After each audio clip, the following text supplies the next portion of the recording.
In today's video, I'm going to be touring this $2.5 million 9/11 museum. This guy's Jamie, and he spent a couple weeks building this place, and he's going to be taking us for the tour. Alright, cool. Jamie, thank you for inviting me. This place looks awesome. I've seen you building it in my neighborhood. Code Cyder_TV, by the way, guys. The best Bloxburg neighborhood out there. But let's get started with the tour. Where are we going to start here? Let's start by going through the entrance on the line. Sure thing. So, question, before we begin, have you been here in real life before? Memorial, but I didn't do the museum though. But I want to go back and do it again though. So there's a museum and a memorial. So, but they're all both on this plot, I assume? Yeah. Correct. Okay, cool. All right, let's start. Turnstiles, gotta pay you. Here we enter into the gift shop. Wow, there's shirts and merch and stuff. Wait, so this isn't, oh, this is like a decal. There's like actual merch for the place. Oh, are these Lego? Yo, no way, they got Lego boxes in here? So is this like accurate to the real place? This is actually a real set, but I found it online and I thought I'd just use that as something in the gift shop. Really? That's cool. So how accurate is this to like the real life?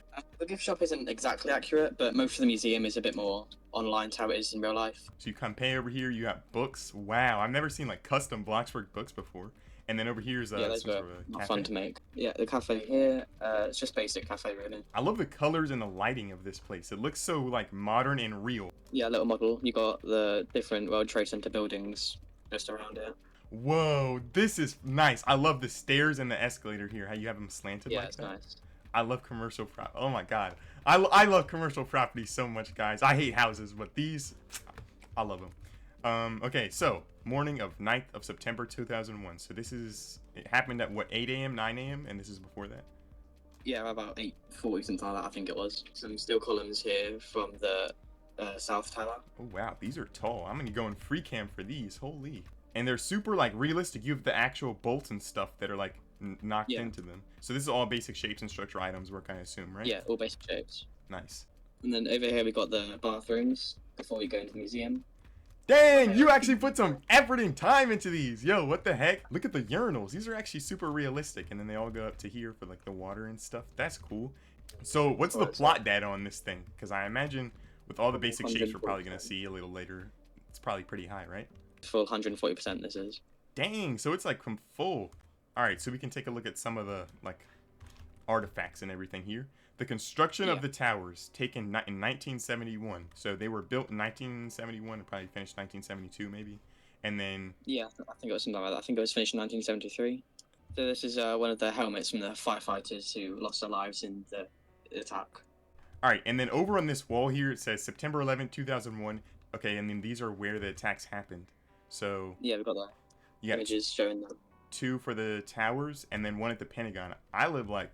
pretty close. I live like near DC, so that's pretty close to me. And then this one is in Pennsylvania in the field, right? Yeah, they've got some quotes from the attacks here. People were jumping, under attack, nowhere to go. Someone help, crashed into the World Trade Center. Smoke everywhere, no escape. I love you. On that day, so many people were trying. Dang. Yeah, well, I just wanted to show people to like reflect on it and pay their respects to it and educate people on it, really. Here's some parts of the plane wreckage, including the flaps and parts of the engine. Oh, dang. So this is like... I didn't know this stuff was salvageable, like, in real life. This little walkway up here is so tough. It looks just like... Yo, what? We gotta see this room. I didn't see this when you were building. I checked a little bit of the build out in free cam, but I wanted to say most of it as a surprise. I didn't see this. This is crazy. This is called Foundation Hall, where we got a few props, and we got the slurry wall here, which was built to hold back water from the Hudson River when it was first built. Oh, okay, I see, because they needed to build down. Wow. And look at all the stuff they have over here. And then this is directly on the site of the memorial, or like the current memorial, like where the buildings used to be, correct? Yeah. This is cool too. I love when commercial builders add actual detail to the walls and stuff, like broken things, and like, you know, obviously a museum's not going to be perfect, so having that stuff just makes it so much more realistic. No day shall brace you from the memorial of time, Virgil. I like the blue things on the wall here. It's meant to represent one person for each person that died on that day. Obviously, I couldn't do 3,000 of them. There's probably about 300 here, though. Mm-hmm. So it's all like blue tiles and stuff. Do you know what the blue represents, or is it just the color they chose? Well, each tile is a different type of blue to show, you know, that everyone is different. Individuality instead of just making it a number. I see. That's like super respectful. I like that. This column is known as what's the last column, as it was the last piece of debris to be removed from ground zero. and has all the graffiti and stuff on it. I imagine it was like near the floor, so that's realistic. Well, you really actually took the time to make everything super realistic. Like the graffiti, I don't think most people would have thought of that, but that sounds like, you know, New York. That's what would have been there. Well, I believe this was standing for quite some time before they decided to move it, so I guess it got some graffiti on it. And then this is a map of the entire place. We walked into, well, I guess we didn't walk into the building because they're not here, but we're on this blue pad, right? Somewhere on the blue pad. Yeah, so we walk into this other room with a few other props in it. Oh, I'm excited to see that over there. The towers were the first skyscraper to employ a system of local and express elevators. So these are like the cables that were able to pull these up, I assume? So this is the motor. Ah, for the elevator. Okay, I see. Yeah. What is this over here? The fallen debris from the spire of the North Tower, which was heavily damaged when the building collapsed. Oh, so this is the white thing up there. I didn't know that it looked like this. I thought it was just like one big round pillar. So much detail on it. This fire truck is one of the over 200 that responded. Wow, there were 200 fire trucks that responded? I did not know that. I mean, I guess it makes sense because it's such a large disaster and so many people were hurt and there was a big fire, obviously.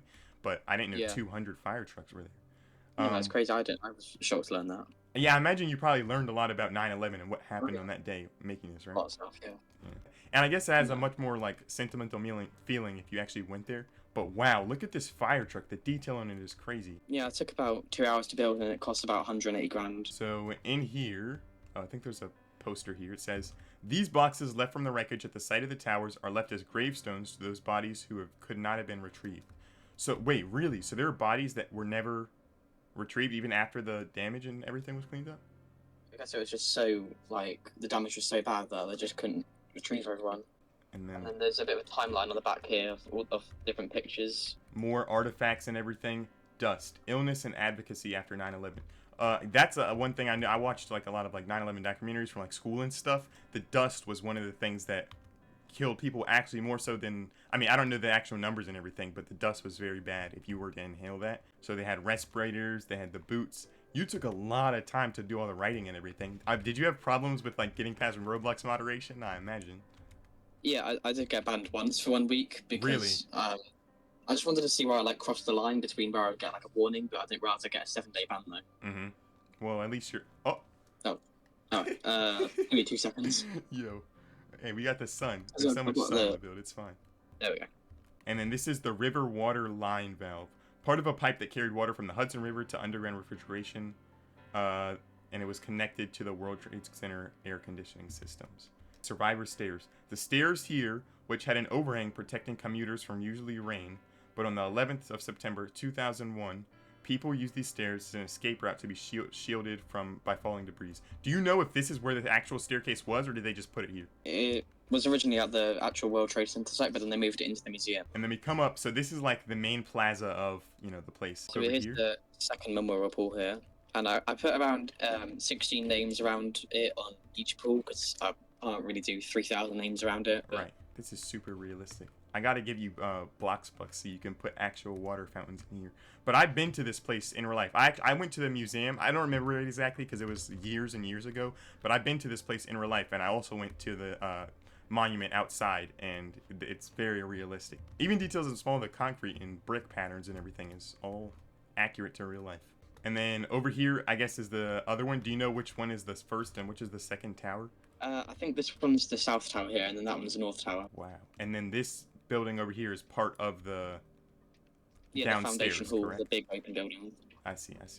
This is June Cyder talking. Are you going to open this week during the September 11th? Yeah, I'm going to open it, I think, on the actual day of 9/11, and then maybe a few days after as well. Cool. So if you guys want to come and check out the museum for yourself, it's very cool, and like I guess you can say in person.